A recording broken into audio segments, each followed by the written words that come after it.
G'day guys, Kimmo here from Deadbeat Designs. Some of you may know I've been doing a couple of fishing lures of late. Starting to pull out the carving knife, doing a bit of a job on them and got the airbrush going crazy. Probably making them a little bit too fancy to fish, but sort of doing a bit of a one-off piece anyway. Getting quite a lot of interest regarding them. A few people wanting to know how and if I can teach them a few things.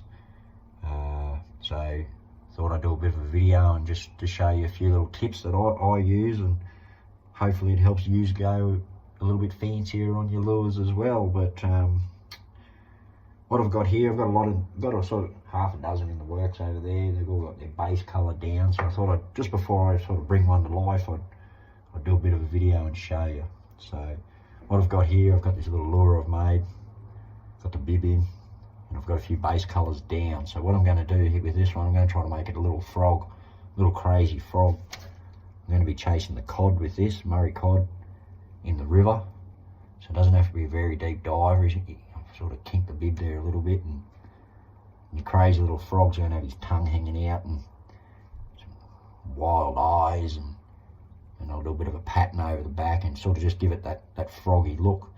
A few little tricks that I use, and hopefully you sort of pick up something and help you out as well. So here we go.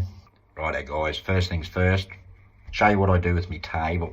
I try not to use like a craft mate, you know, a little stand with the clamps and all that sort of thing on them. I try to use, this is how I do it anyway, I try to lay an old rag here. I've got an old rag, this one's an old t-shirt. So what I do is I sort of half roll it up, make a bit of a pillow out of it, I suppose. I can sit my lure in there, it's almost got the right curve. Yeah, I can push on it, I can be pretty firm and work with my lure without it, you know, sitting on a stand and trying to, you know, out in the middle of nowhere. I sort of like leaning it on the table, leaning down on it and spending a bit of time that way. So that's my first little trick. I just lay it on the table. Make sure it's not going to scratch your paint or anything like that, that's all. Next step would be decide what we're doing. First, we'll probably leave the tongue for a bit. That's probably one of the lighter colours, one of the easier sort of parts to finish it out. So what we'll do is I'm just going to tape the bib up, cover that up so we can't get any overspray or anything that we don't want on an area we don't want to be working on. So that's my first little step. Righto guys, got the bibs all taped up. And what I probably should have mentioned before when I said to tape the bib up is don't rush it. See quite a few lure makers, you know, they just put one piece of tape or two bits of tape and it's a real 50-cent piece curve around the thing. Take a bit of time. I think I've got like 12, 13 bits of tape on that just to get that, can you see that there? Just to get that curve nice, you know. Those little details like that makes a world of difference, you know. You want to spend X plus hours carving the thing, painting the thing, making it look cool, and then you cut corners like that. You want me to help you, there's no helping that. So just a little trick, just take your time. The more pedantic you can be with that, the cooler it's going to look. So as you can see, you know, I've got that all taped up. The next step will be is I'm going to try to suss out a pattern for the back there. As you may know, a lot of the lure makers that are watching, we all have a bag of lacy underwear and doilies and grandma's curtains and things like that we'll lay over, and we'll use that pattern to spray. So I'm just going to go through the little box now and try to pick a froggy sort of looking pattern that I'm happy with. I've got one in mind, the way I want it to look anyway, not so much the material or pattern I'm going to use. I sort of want it big black blotches, so I can come in with like a yellow and sort of highlight those little round dots and a big black splotch on a frog, you know. So that's what I'm sort of looking for. I'll go through my little box of stuff there and see what sort of pattern I can find. Rightio, so I'm back. I've grabbed a couple here just to show you. For those that don't sort of know how to do it, the lure makers will already be onto it. But so I've just got a couple of curtain material here. That's the one I am going to be using. This is just one.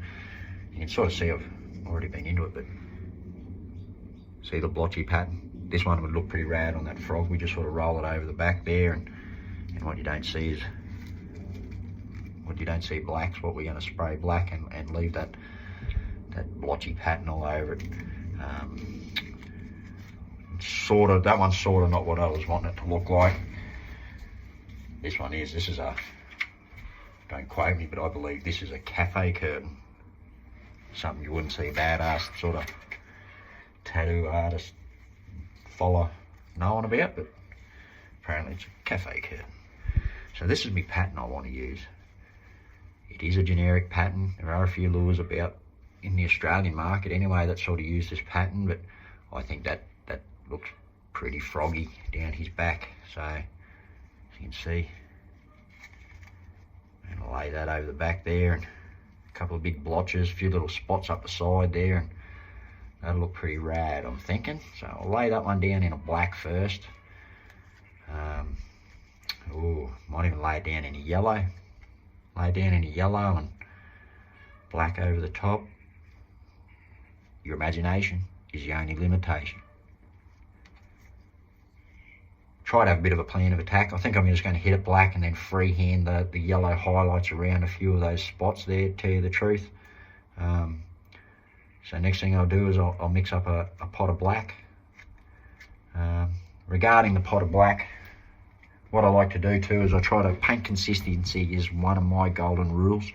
If you cannot get that paint consistency right, don't try painting. Put it on a board. As you can see, all the stuff behind me, it's not there for decoration. They're a bit wild, but I'm just getting that paint consistency right before I even try it on my work, you know. So right, yeah, so I've got my paint mixed up. What I am going to tell you with this one is I'm sort of after an opaque colour. I want it black, so there's sort of a fine line between it blowing out powdery and blotchy. You're still too thick. Make sure it's flowing nice, but we want it opaque, so you want a bit of coverage. I do want black. What I'll do is I'll come back in afterwards when we're doing some of the finishing details with an over-reduced black, and that's a little bit more forgiving, trying to build up that shadow and detail that you want. But we'll get to that down the track. So this one's an opaque black, so a bit of coverage. So what I've got here, first I'll just put that brush down, and what we'll do is I'll sort the pattern out for our lure first. So hardest part about this one, I reckon, like any of the other laces, you can put them on willy-nilly, looks rad, easy done. This one I almost want parallel or / symmetrical, so I've sort of popped a little hole just for me, you can see that there. Popped a little hole in the center of that lace, just so that I can feed my eyelet through, just so everything wants to sit straight and parallel on my lure. That's just how I do it. So as you can see, I sort of pull it. It's hard looking in the camera and doing it, but I'll just do it. Hopefully you can see. So I'm running that pattern sort of square up the back. Make sure everything's pretty straight.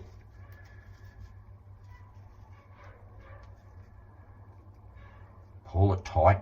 Another little trick too is the tighter you have that bit of pattern, you don't get any overspraying under it, and it'll be a sharper, crisper pattern. And that's another thing to do with that consistency. If your consistency's nice, you're going to get a nice clean finish around everything, and it'll look crisp and have a really nice finish to it. Whereas if it's a bit powdery, you don't get that real sort of crisp line. So if you can pull that pattern tight, I've got a bit of a, here's one, look, don't rush. I try to get it right before I even hit it. As you can see, I've got a bit of a, I don't know if you can see that, see this little kink up here? I think it's just over time. If I pull it tight there, I'll just pull it off center. And I try to get this bit spot on. If you don't do it right, and then paint it, it doesn't look right.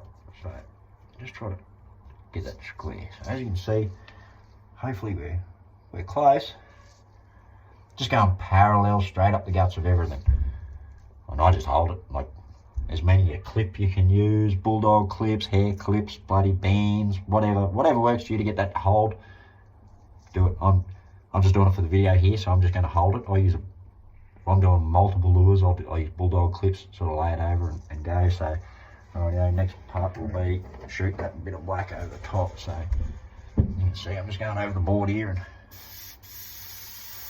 it's pretty black. See, it's more opaque than the ones I've used previously. It does shoot black, but not powdery. If I sort of see it wanting to run, it's pretty thin.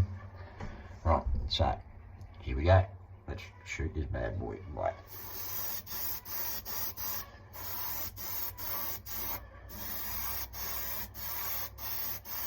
Only shoot what you want black. That pattern's going to go right over that lure, this bit of lace. I don't want that pattern all over that lure. I just sort of want those 4 big black spots. A couple little bubby ones up the side there. Right down to his bum. And the other side. About 50-50 on the side profile is what I'm sort of shooting for. Make sure you get right down in that big crevice there. And there we go. This is 2-pack paint, so using it through the airbrush there with the thinners, the base coat, it dries pretty quick. It's almost dry there. Same again, don't rush. If you're not dry, don't move it. Let that paint dry, and then you can move that pattern away.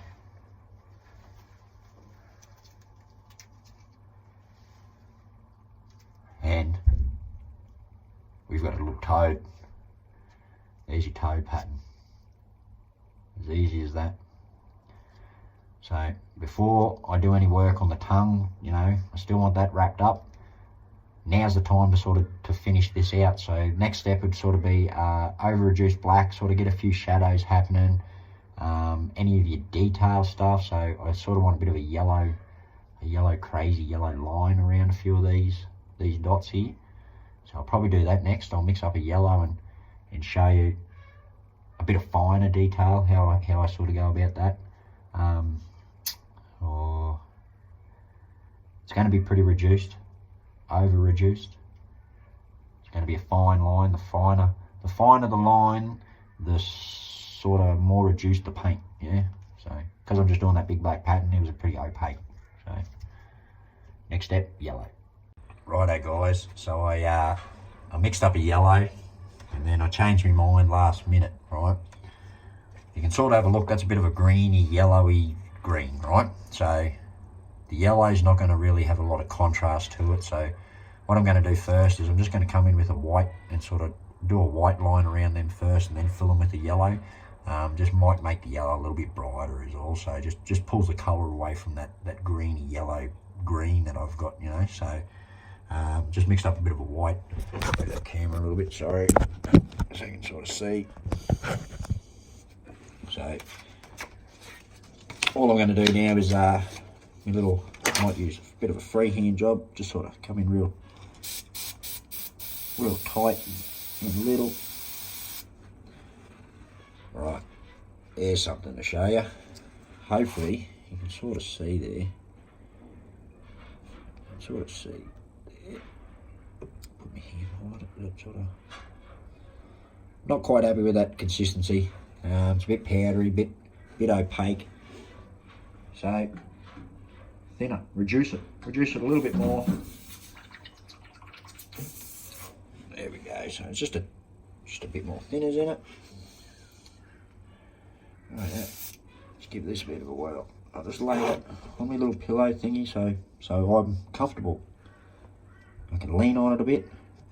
This is all covered, so I can lean on it, get real steady.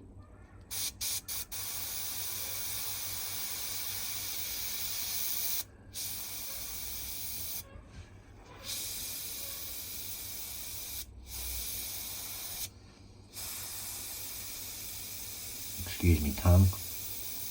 Gotta hold it right. So I'll flip that around, sort of. See where I've just run those couple little bits of white line there? And that's just to make that yellow pop a bit that I'm going to come back in and put over it. So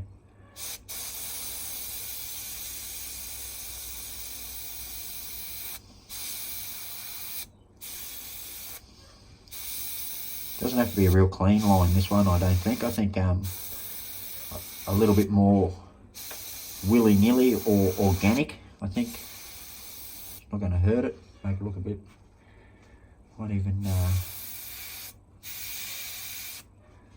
whip there. Right, that'll do. Just a bit of white just to try to pull. A bit of a look there. See that bit of white? So I'll just change that white to yellow real quick. Rightio, so a bit of yellow. Now we're just coming in and where the white was.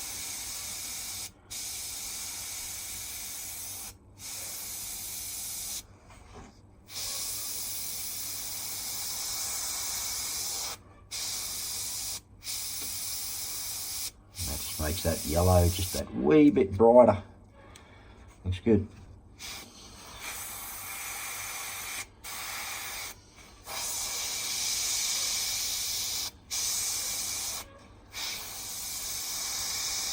That's just gone straight over that bit of white that I put in. Is all that was for.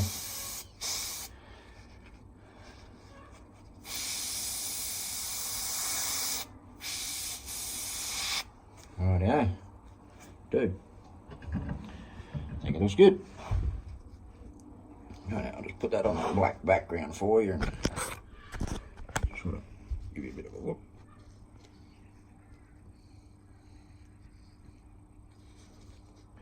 Just my little froggy toad patterns, all I'm sort of shooting for.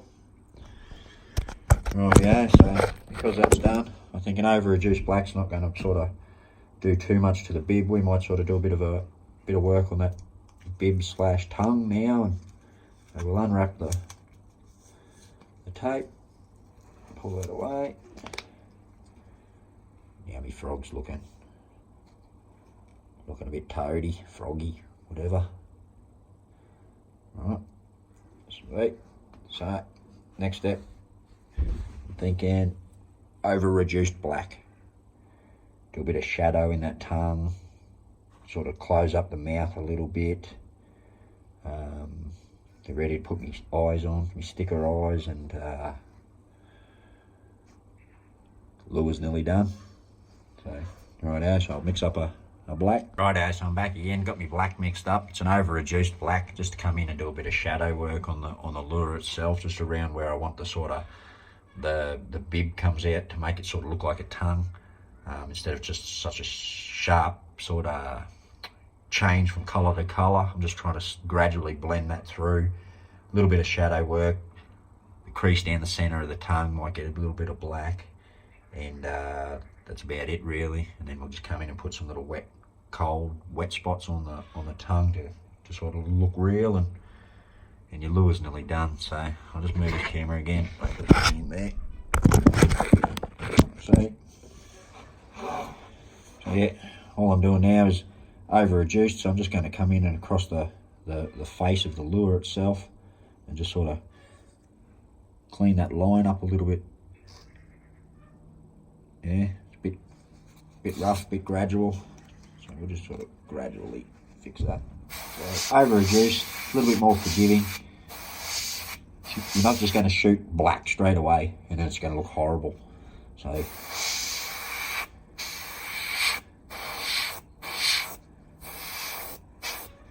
can see I'm just sort of toning that middle down a bit.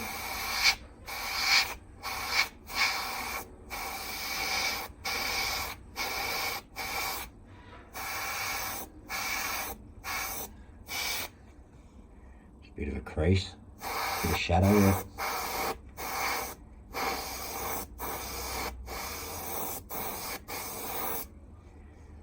Fixing his tongue up. Rightio. So, here we are. Here's our little froggy lure. Righto, so now I'm just going to mix out. Just move that back up there so you can see me talking. So now I'm just going to clean the brush, put that over-reduced white in, like an over-reduced white. That can just get me detail finer and finer.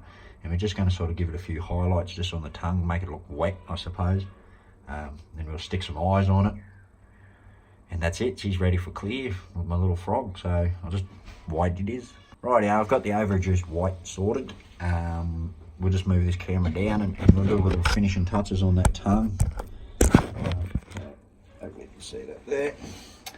So all I'm going to do is sort of a high spot, bit of a shadow high spot. So, you know, you've got the black to put the dark spots, now we're putting the high spots in. And then a few tiny little dots, just to give it a paw or a couple little dots on, you know, so little trick. First off, just a dressy on. And when I do this, I don't just sort of like just fade it in there all feathery. I like doing a bit of a hot spot and then whipping it. So hot spot and then whip instead of just a little fuzzy bit. There you go.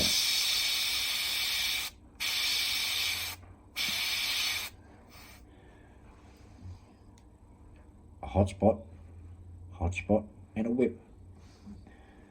I'm going to do this other side, but instead of keeping it very like symmetrical, I'm going to come down just a little bit, just almost around that curve. A little bit more natural and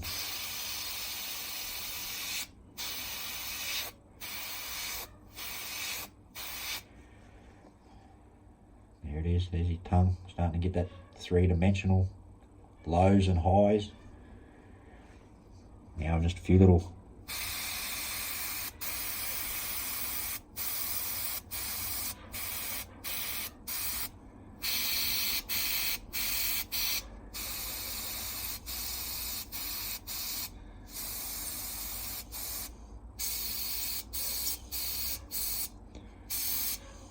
dots wherever you want them. Sort of, the more organic it looks, more willy-nilly. It doesn't look mechanical and almost looks like you're making an effort to make it look like a tongue. Stylistically loose. That's pretty hard to sort of get your head around, but that's just how I sort of do it. So there's his little tongue, sort of wet spots and carrying on. Right, so now I'll just grab some eyes, I'll stick them on there and finish it out. A couple little sticker eyes here. A little X-Acto knife, a little bit sharper than my fat fingers. Oh no, so one eye, give him that sort of look. There's one. First one's easy. Trying to do this second one and not make him look all cockeyed.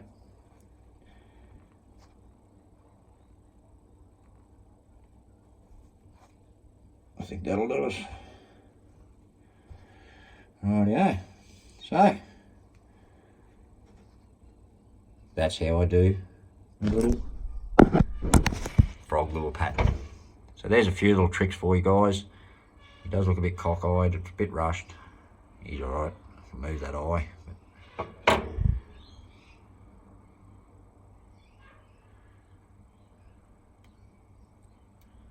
Move it down just a little bit. That squared it up a bit. Rightio. So there you go. My little froggy lure. So it's ready for clear. It'll be a little ways away yet. I'll catch all the other followers up. But that's ready for clear now. So that'll just sit up on the back on its stand. A couple of these little multi grips.